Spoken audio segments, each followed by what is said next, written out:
नमस्कार, मैं देवेंद्र सिंह नेगी। हम सभी दर्शकों, पुरातत्व शोधकर्ताओं, विद्वानों एवं वैज्ञानिकों का स्वागत करते हैं।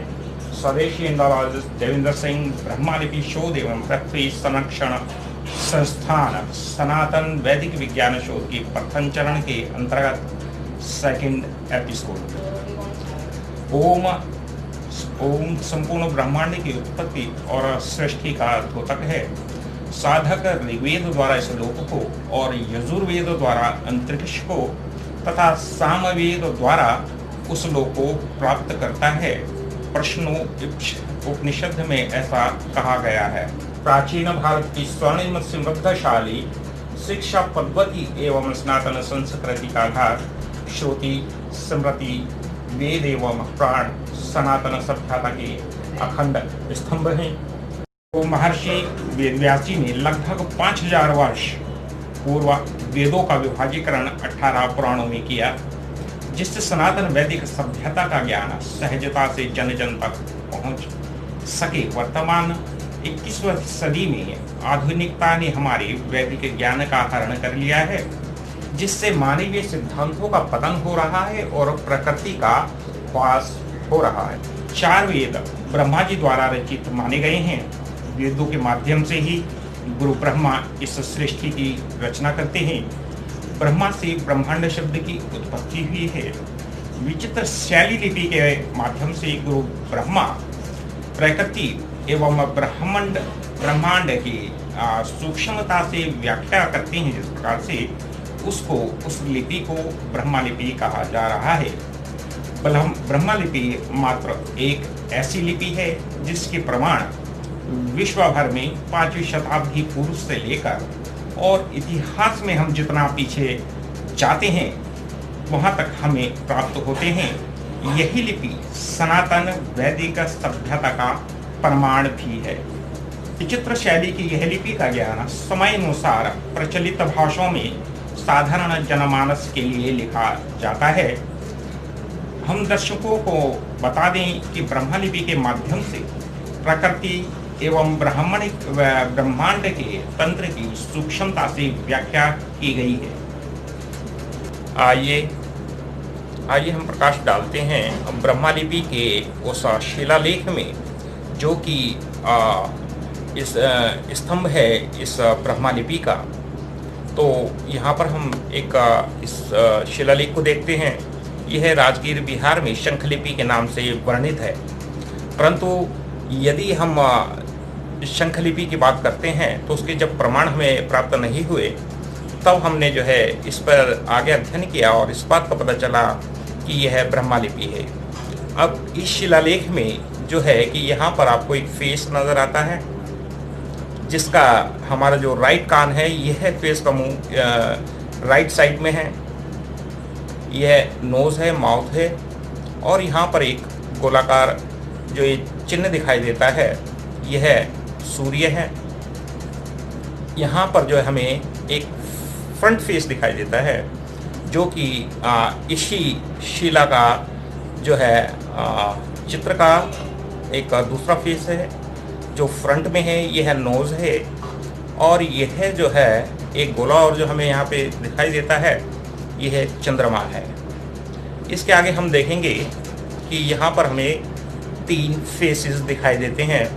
यह साधारणता है जो है कि आँखों से नहीं देखे जाते हैं, इनको लेंस द्वारा देखना पड़ता है, क्योंकि ये ब्रह्मालिपि की सूक्ष्मता से व्याख्या हुई है। तो इसलिए जो है ये बहुत जल्दी आसानी से समझ में नहीं आते हैं।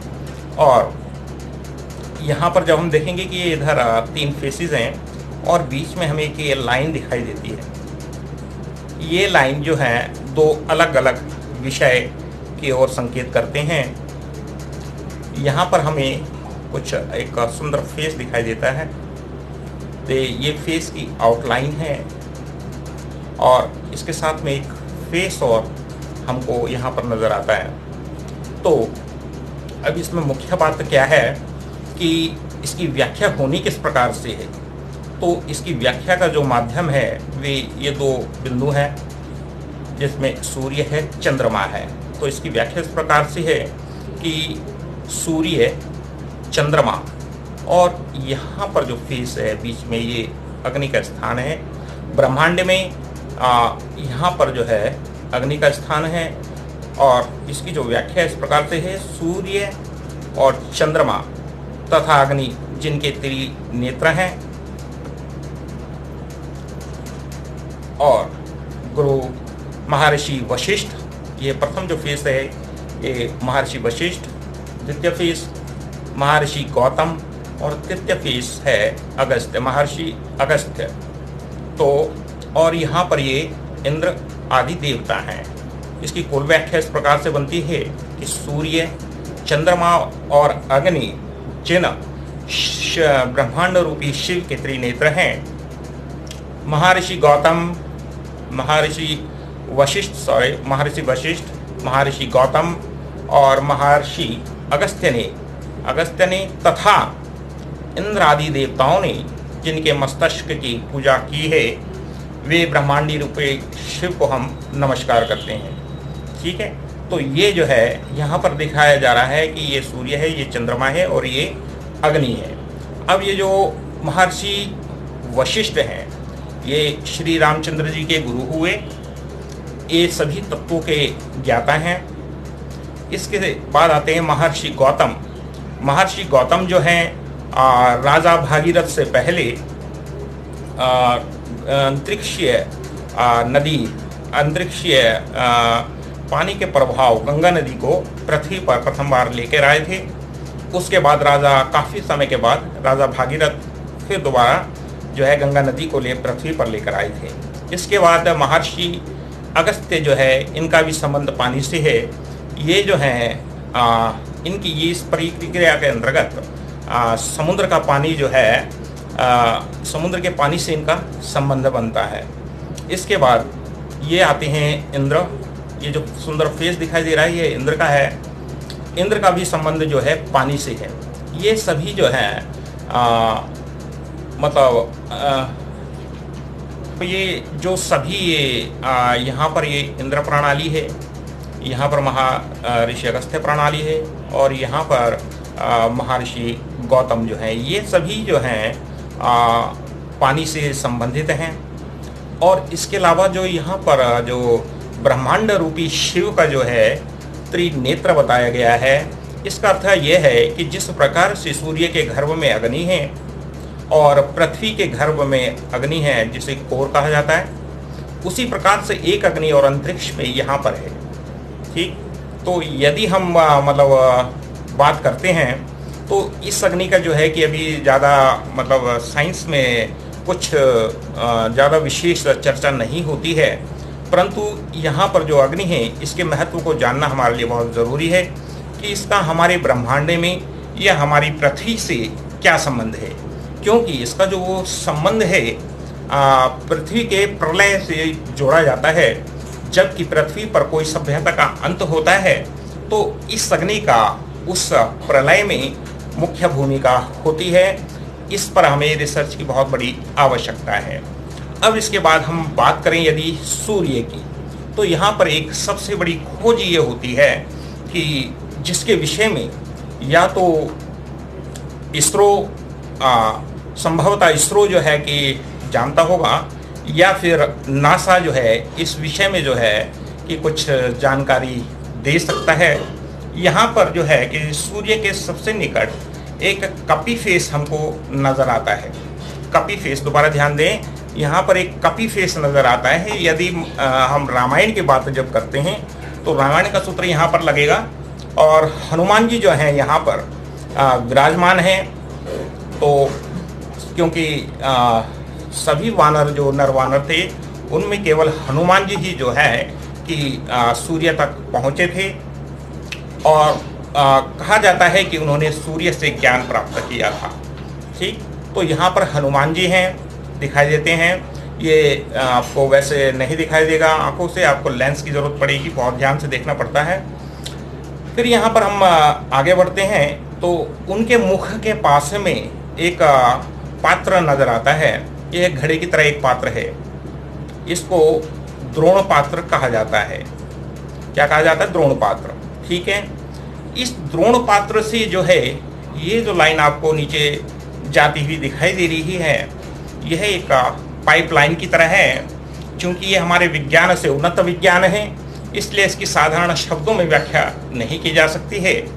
परंतु जो इसका लास्ट वो है, जो जहाँ भी ये मिलता है, इसका जो लास्ट छोर है, वह जो है पानी से संबंध है उसका, क्योंकि इसको कपि कमल कंप्यास कहा गया है। और कंप्यास जो है वो है पानी में ही रहता है, अर्थात कमल की नाल। तो कमल जो है कि खिलता तो ऊपर की तरफ है, परंतु जो उसकी नाल होती है वह पानी में होती है। अब दोस्तों यहाँ पे बात करते हैं कि यह पात्र है क्या। यह पात्र है द्रोण पात्र बोला जाता है इसको। इसमें जो है जितनी स्टडी हुई है अभी तक इसके ऊपर में, इसका संबंध जो है पानी से है, ठीक है। और ये जो सभी हैं, इंद्र आदि देवता, महर्षि अगस्त्य और महर्षि गौतम, ये इन सभी का संबंध जो है पानी से है। अब यहाँ पर सूर्य के सबसे निकट जब ये कपि फेस है, तो यहाँ पर जो है द्रोण पात्र दर्शाया गया है। और इसमें जो सूत्र लगते हैं उसके अनुसार इसके अंदर में एक प्रकार का पदार्थ जो है यहाँ पर बन रहा है। वह पदार्थ जो है सोमरस के रूप में इसका वर्णन किया गया है। और यदि हम इससे आगे बढ़े तो ये कहते हैं कि इसका जो संबंध है, इस पात्र का संबंध चंद्रमा से भी है। कहा गया है कि सोम जो है अमृत का भक्षण भी करता है। तो यानी कि यहाँ पर एक बहुत बड़ी प्रक्रिया चल रही है सूर्य के पास में। यह एक घने बादलों से घिरा हुआ क्षेत्र है और ये बहुत आसानी से नज़र नहीं आता है। और यह जो है हमारे सभी वैज्ञानिकों के लिए एक गंभीर शोध का विषय है, क्योंकि अभी तक हमने भारत ने, इसरो ने जो है ये जो सूर्य के पास हमने जो रिसर्च करने जा रहे हैं उससे संबंधित भी है। हम अभी तक वहाँ नहीं पहुँचे हैं, लेकिन 5000 वर्ष पूर्व महर्षि वेदव्यास जी ने इस शिलालेख में इस चीज़ को लिखा है। और हम सभी वैज्ञानिकों को, शोधकर्ताओं को, और जो हमारे पुरातत्व विभाग के अधिकारी हैं, रिसर्चर्स हैं, उनके लिए भी यह एक महत्वपूर्ण विषय है कि इतनी गंभीर जो इसमें जानकारियां हैं वे हमें इतनी देर से पता चल रही हैं। इसके पीछे भी एक चर्चा होनी आवश्यक है। परंतु यह जो है शिलालेख बहुत इम्पॉर्टेंट है। अभी इसमें बहुत सा काम होना बाकी है। और इसके साथ में भी हम ये कहना चाहते हैं कि यह जो है साधारण लिपि नहीं है, केवल सहजता से इसका जो है वर्णन श्री महर्षि वेदव्यास जी ने किया है। और आगे भी इस पर बहुत काम होना बाकी है। भारत सरकार को इस पर ध्यान देने की बहुत आवश्यकता है। धन्यवाद। आगे हम फिर मिलते हैं नए विषय के साथ में।